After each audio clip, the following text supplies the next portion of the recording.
If you've been approached by a police officer, it is absolutely imperative that you get a criminal defense lawyer involved. You have the right to counsel and you need to invoke that right immediately. You should not give a statement to the police without the benefit of having spoken to a lawyer before doing so.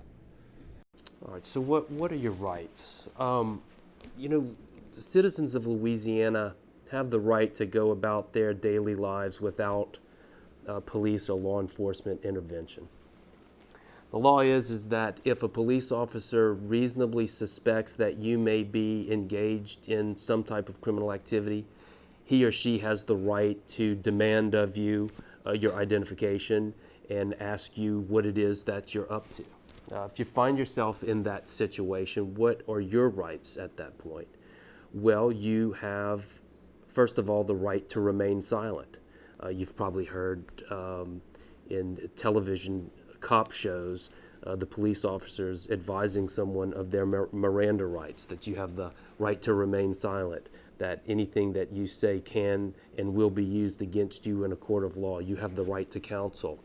They're just not saying that for their health. They're saying that because there are significant Supreme Court cases that exist in our legal system that say that they need to advise you of those rights because those are your rights.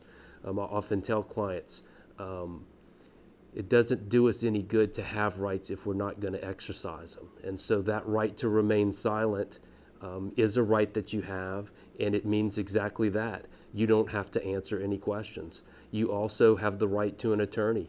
If you don't want to answer any questions without an attorney being present, you certainly have that right. And I always encourage clients to exercise that right.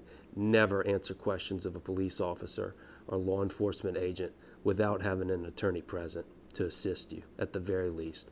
And if you can't get access to an attorney, it's always best that you invoke your right to remain silent and just not answer any questions.